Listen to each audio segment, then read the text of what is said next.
Welcome to Crafting with Gaby. Yay, I'm Gaby, and if you're new, don't forget to subscribe, and thank you guys for coming back.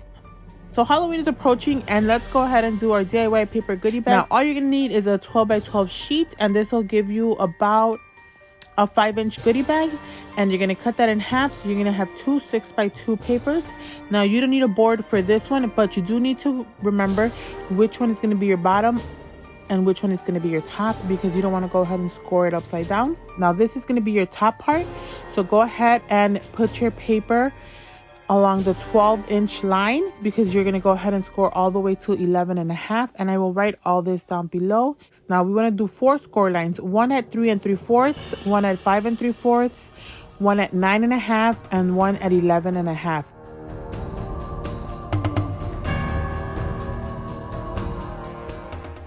So the 6-inch part is on the scoreboard, and you're only going to do one score line, and that's going to be at 1 1/4. Now this bag should be around 5 inches tall, but the good thing about these measurements are that you can go as high as you want. Now I snipped off like a triangle at the end. You can just go ahead and cut up on the score line till you meet the next score line. Now for the last small piece, you can go ahead and cut it. It's optional. I feel it's easier. So every line that you scored, you're going to go ahead and crease just to give us that sharp square bag look.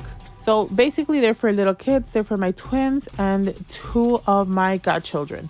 So I only need to make 4, but I'm making a smaller one so you can see the process.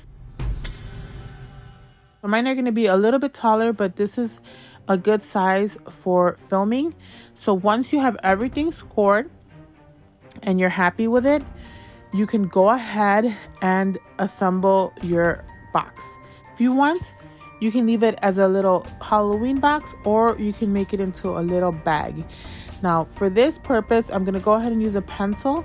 So you have 2 sections that are 2 inches. And then all you want to do is run your ruler all the way down the middle, about 4 inches down. And then you are going to go ahead and split that line to the end of the creases. And at this point, you want to go ahead and get your bone folder and give it a good scoring on both sides. Now remember, there's 2 2-inch sides. So go ahead and do that.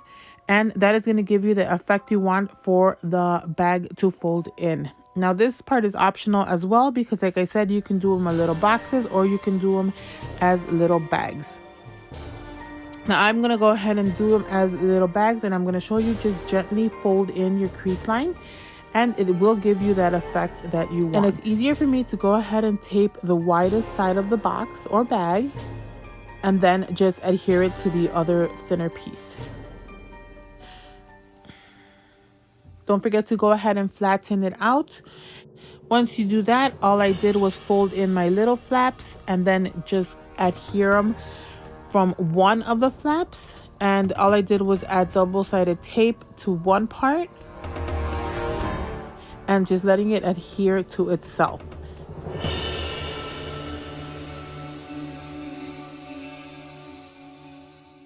Now at this point, you see where we did the lines and the creases.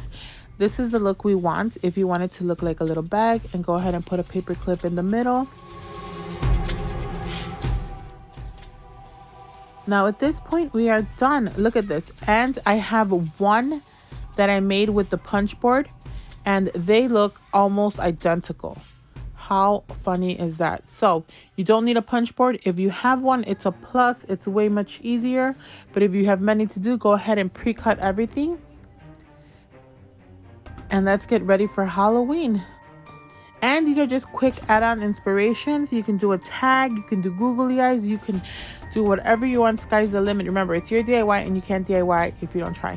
So if you like this video, give it a thumbs up, subscribe. If you make any, go ahead and tag me on Instagram at Crafting with Gaby. And till next time, bye guys.